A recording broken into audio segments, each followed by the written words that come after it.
আসসালামু আলাইকুম everyone, this is Sheikh Rabiul Islam, your instructor in this course. আমাদের পরবর্তী অঙ্কটাতে একটা মেম্বারে বলতেছে 5000 কেজি লোড প্রয়োগ করা হয়েছে, টানাবল প্রয়োগ করা হয়েছে এবং মডুলাস অফ ইলাস্টিসিটি দেওয়া থাকলে দণ্ডের মোট বিক্রি নির্ণয় করো। আমাদের এই অঙ্কটাও আমাদের পূর্ববর্তী অঙ্কগুলোর মতোই, কিন্তু এখানে আমাদের সেগমেন্ট হলো দুইটা। তো আমরা সর্বপ্রথম কি করব, এই দুইটা সেগমেন্টের ফোর্সগুলো ইকুইলিব্রিয়াম করে নেব এবং কোনটার উপর কতটুকু ফোর্স অ্যাপ্লাইড হচ্ছে সেটা আমরা আগে বের করব, দেন আমরা দৈর্ঘ্য বিক্রি নির্ণয় করতে পারবো।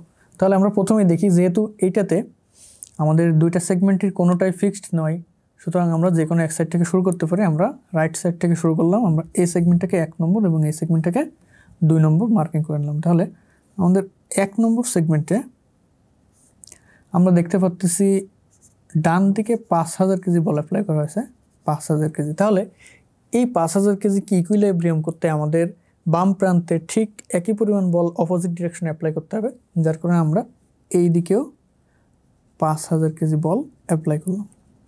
ওকে, আমাদের 1 নম্বর সেগমেন্ট। এখন আমরা দেখতে পাচ্ছি সেগমেন্টের দুই দিক থেকে টান বল প্রয়োগ করা হয়, তার মানে সেগমেন্টটা এখানে টেনশনে আছে এবং টেনশনে থাকার কারণে কী হবে, দৈর্ঘ্যটা বৃদ্ধি পাবে। সুতরাং আমরা সেগমেন্টটাকে পজিটিভ মার্কিং করলাম। এখন আমরা দেখতে পাই যে আমাদের 2 নম্বর সেগমেন্টের এই যে মিডিল সেকশনে এইখানে কোনো বল ছিল না, কিন্তু আমরা কি করেছি, আমরা 1 নম্বর সেগমেন্টটাকে ইকুইলিব্রিয়াম করার জন্য 5000 কেজি বল ডান দিকে অ্যাপ্লাই করেছি। তাহলে এই 5000 কেজিকে ইকুইলিব্রিয়াম করতে হলে সেম পরিমাণ বল এই মিডিল সেকশনে বাম দিকে দেখিয়ে দিতে হবে, অর্থাৎ এই 5000 কেজি বলটাকে আমরা এক্সট্রা নিয়েছি। এখন এই 5000 কেজিকে অপোজিট ডিরেকশনে দিতে হবে, তাহলে কিন্তু আমাদের সেগমেন্টটা কী হবে, ইকুইলিব্রিয়াম হবে অন কাইন্ড অফ দ্যাট। তো আমরা এইখান থেকে 5000 কেজি অপোজিট ডিরেকশন দেখিয়ে দিলাম, 5000 কেজি। তাহলে এটার ইকুইলিব্রিয়াম কী হবে, এদিকেও 5000 কেজি বল প্রয়োজন এবং আমরা প্রশ্ন থেকে দেখতে পাচ্ছি আমাদের এদিকেও 5000 কেজি দেওয়া আছে। অর্থাৎ আমাদের এই লাস্ট যে অ্যাপ্লাইড ফোর্সটা আছে এবং আমরা হিসাব করে যেটা পাচ্ছি, দুইটা যদি মিলে যায় তাহলে আমরা বুঝতে পারবো যে আমাদের ফোর্স ইকুইলিব্রিয়াম করাটা ঠিক আছে, এবং দুইটা যদি না মিলে তাহলে আমাদের এটা রিচেক করতে হবে, কোথাও হয়তো ভুল হচ্ছে। তো আমাদের যেহেতু 2 নম্বর সেগমেন্টটাও টেনশনে আছে, সেহেতু আমরা এটাকে পজিটিভ দিয়ে নিলাম। ওকে, এখন আমরা যেটা জানি আমাদের দৈর্ঘ্য বৃদ্ধি, তো মোট বিকৃতি W del is equal to, আমরা তাহলে এখানে লিখতে পারি del 1 প্লাস del 2।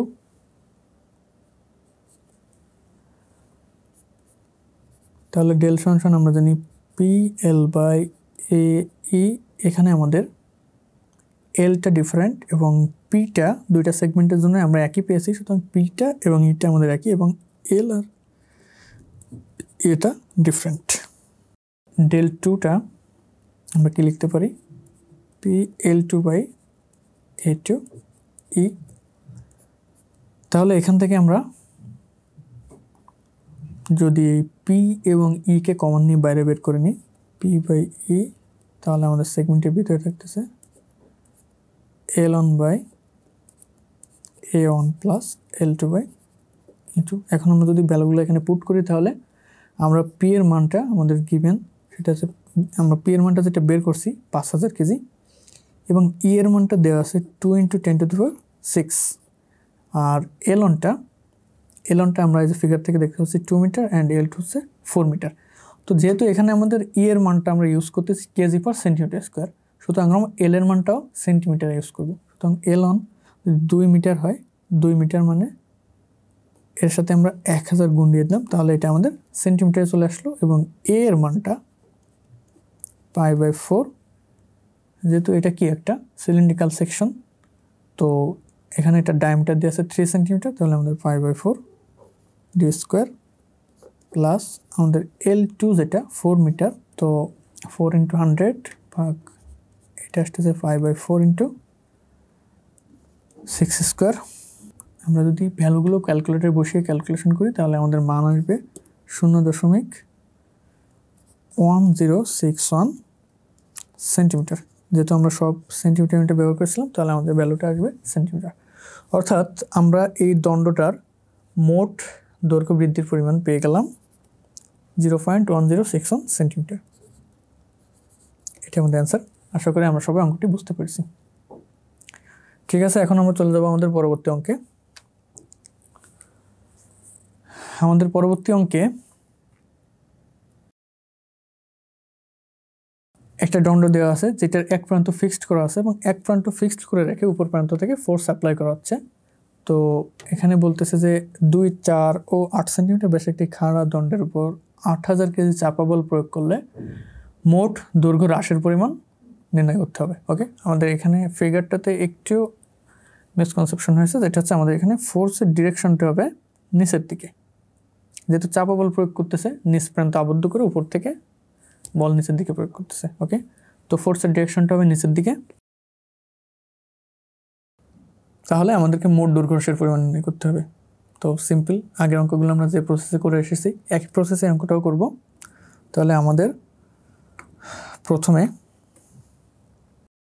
আমাদের যেটা দেওয়া আছে, আমাদের এখানে 8000 কেজি লোডের মান দেওয়া আছে, এর মানটা দেওয়া আছে 20×10⁶ কেজি পার সেন্টিমিটার স্কোয়ার, আর প্রত্যেকটা সেগমেন্টের লেন্থ এবং ডায়ামিটার আলাদা।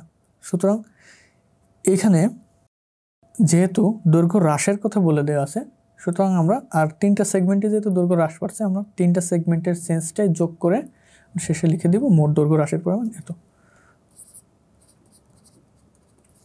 তো আমরা প্রথমে তাহলে আমাদের ডেল সমান কী হবে, del1 plus del2 plus del3।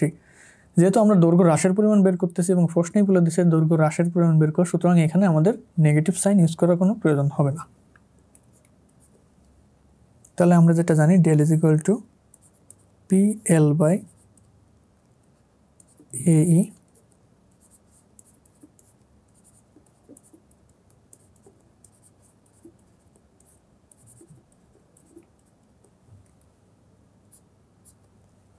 ওকে।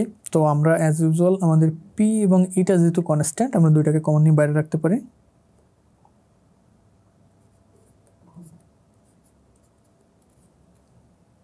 আমাদের এখানে ই এর মানটা দেওয়া আছে, given E is equal two 2×10⁶ KG per centimetre square. তো যেহেতু ই এর মানটা আমাদের সেন্টিমিটার স্কোয়ারে দেওয়া আছে, সেহেতু আমরা দৈর্ঘ্যের মানটা সেন্টিমিটার ইউজ করব এবং ক্ষেত্রফলটাও বর্গ সেন্টিমিটার ব্যবহার করব। তাহলে আমাদের এল1 মান আমরা যদি এগুলো মার্কিং করে নিই, এটা 1 নম্বর, 2 নম্বর এবং এটা 3 নম্বর। তাহলে আমরা দেখতে পাই এল1টা আছে আমাদের 10 সেন্টিমিটার আর A1টা হবে 5/4 ইন্টু A1-এর ডায়ামিটার, 1 নম্বর সেগমেন্টের ডায়ামিটার দেওয়া আছে আমাদের 2 সেন্টিমিটার, সো 5/4 2 স্কোয়ার। আমাদের 2 নম্বর সেগমেন্টের লেন্থটা আছে 12 সেন্টিমিটার এবং এটার ডায়ামিটার আছে 4 সেন্টিমিটার স্কোয়ার, সো 4 প্লাস, এবং 3 নম্বর সেগমেন্টের আমাদের যে লেন্থটা আছে এটা হচ্ছে 20 সেন্টিমিটার এবং এটার ডায়ামিটারটা আছে 8 সেন্টিমিটার। তাহলে L3/A3।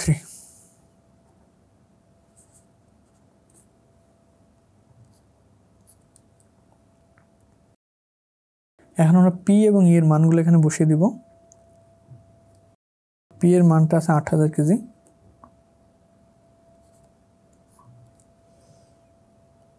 এবং ই এর মানটা আছে 2×10⁶।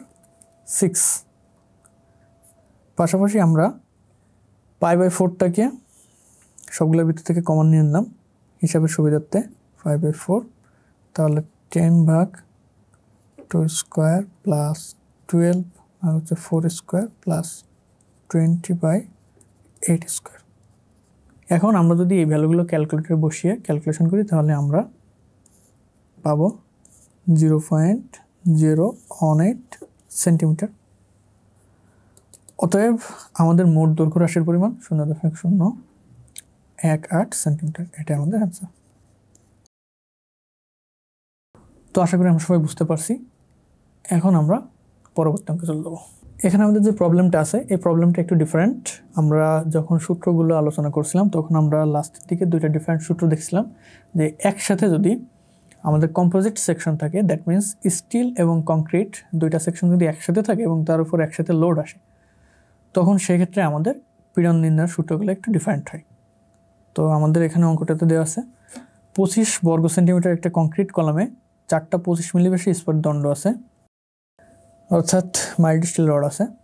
কলামের উপর আরোপিত ভরের পরিমাণ 75 টন হলে ইস্পাত ও কংক্রিটের পীড়ন ও ভরের পরিমাণ নির্ণয় করে। এখানে আমাদের ই দেওয়া আছে। ইটা মূলত এখানে modulus of elasticity of steel বা ইএস 2 × 10⁶, এবং ইসিটা দেওয়া আছে কংক্রিটের মডুলাস অফ ইলাস্টিসিটি, দুইটা দেওয়া আছে। তাহলে আমাদের এখানে যে মানগুলো দেওয়া আছে সেগুলো আমি একটু উঠাই নিই।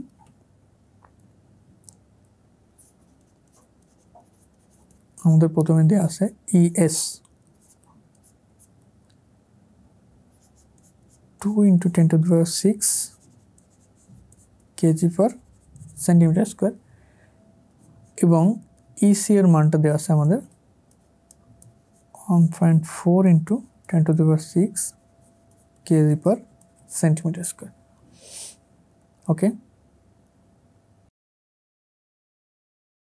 এখন সর্বপ্রথম আমরা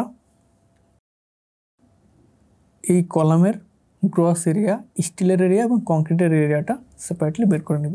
ওকে, তাহলে আমাদের টোটাল এরিয়াটা হচ্ছে, যেহেতু এটা একটি বর্গাকার কলাম এবং সাইজ 25 সেন্টিমিটার বা 25 সেন্টিমিটার, তাহলে টোটাল এরিয়াটা হচ্ছে 25 × 25। তাহলে এটা করলে হচ্ছে 625 বর্গ সেন্টিমিটার। এবং আমাদের যে স্টিল রডগুলো ইউজ করা হয়েছে এগুলো 25 মিলিমিটার ডায়া, দ্যাট মিনস এখানে আমাদের 25 মিলি ডায়ার 4টি রড ব্যবহার করা হয়েছে। তাহলে আমরা যদি স্টিলের এরিয়াটা বের করি, এএস হবে আমাদের 4 × আমাদের 4টা রডের ক্ষেত্রফল হবে π/4, 25 মিলিমিটারকে আমরা সেন্টিমিটার করলে 2.5 এর স্কোয়ার, এটা করলে হচ্ছে 19.63 সেন্টিমিটার স্কোয়ার। ওকে, তাহলে আমরা কংক্রিটের এরিয়া কীভাবে পাবো? আমরা টোটাল এরিয়া থেকে যদি স্টিলের এরিয়াটা বাদ দিই তাহলে আমরা কংক্রিটের এরিয়াটা পেয়ে যাবো। সো কংক্রিটের এরিয়াটা হচ্ছে এসি, তো AC is equal two 625 minus 19.63 centimetre square. এটা করলে আমাদের হবে 605.36 সেন্টিমিটার স্কোয়ার। ওকে, তাহলে আমরা গ্রস এরিয়া এবং সবগুলোর এরিয়া সেপারেট বের করে নিলাম। এখন আমাদের যেটা দেওয়া আছে আরোপিত ভর, এখানে আরোপিত ভরটাকে ডাব্লিউ দিয়ে প্রকাশ করা হয়। তো আমাদের ডব্লিউ এর মানটা দেওয়া আছে 75 টন, আর যেহেতু আমাদের ই এর ভ্যালুটা কেজি পার সেন্টিমিটার স্কোয়ারে দেওয়া আছে, সো আমরা লোডটাকে টন থেকে কেজিতে কনভার্ট করব। তো এই 75কে আমরা যদি 1000 দিয়ে গুণ দিই, কারণ আমরা জানি 1 ton = 1000 KG,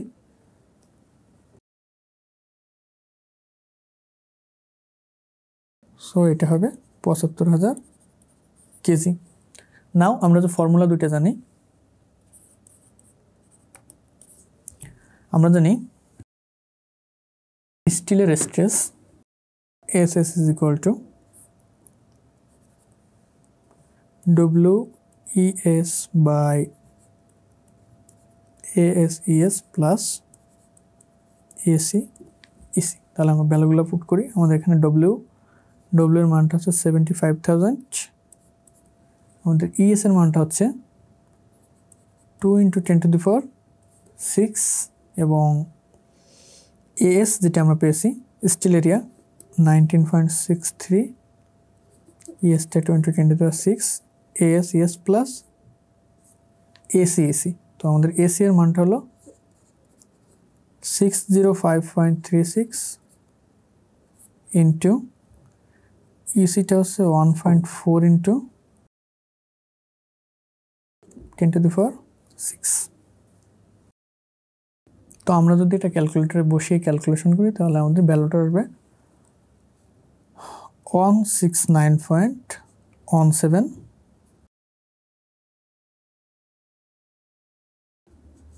KG per centimetre square. তাহলে আমরা স্টিলের স্ট্রেসটা পেয়ে গেলাম। এখন আমরা কংক্রিটের স্ট্রেসটা বের করব, এসসি। তাহলে এসসি সমান আমরা কি জানি? আমরা জানি WEC by ASES plus AC অর্থাৎ নিচের পোর্শনটা সেম। তো আমরা যদি এটা এখানে উঠাই তাহলে আমরা যেটা পাচ্ছি, ডব্লিউ হচ্ছে আমাদের 75,000 এবং EC এর মানটা আমাদের 1.4 × 10⁶, আর নিচের পোর্শনটা সেম,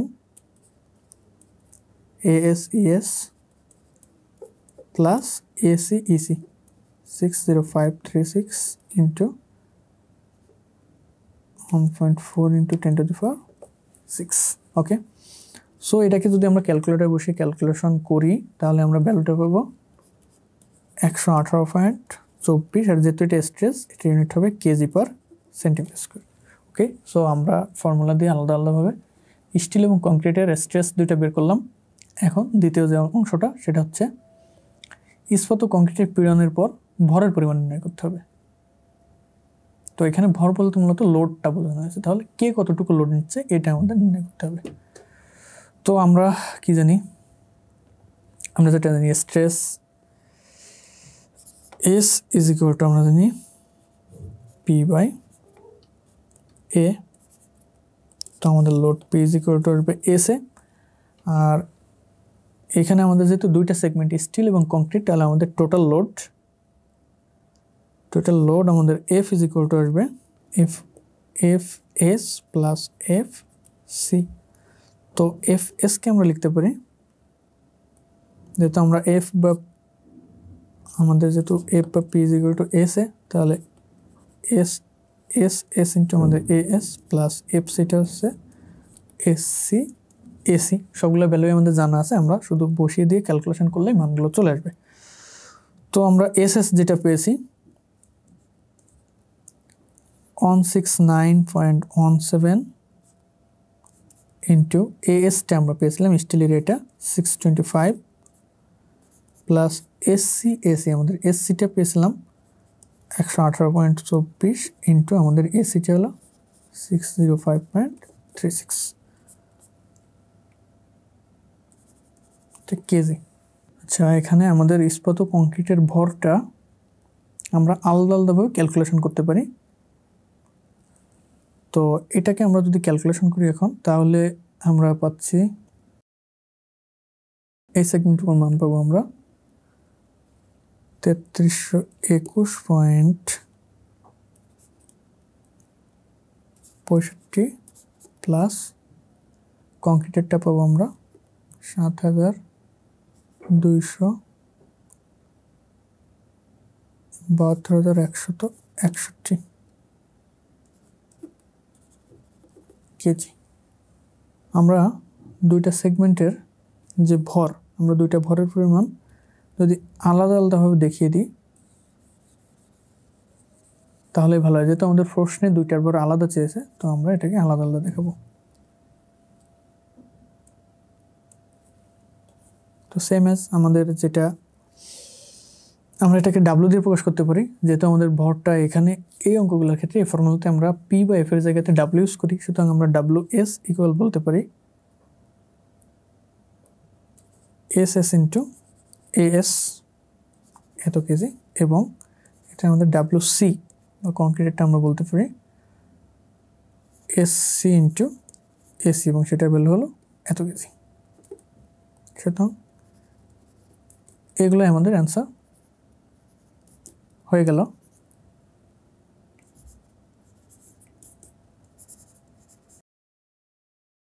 তাহলে আশা করি সবাই আমরা এই অঙ্কটি বুঝতে পেরেছি। ঠিক আছে, আমাদের আজকের ক্লাস এই পর্যন্তই। আশা করি আমরা সবাই ক্লাসটি ভালোভাবে বুঝতে পেরেছি।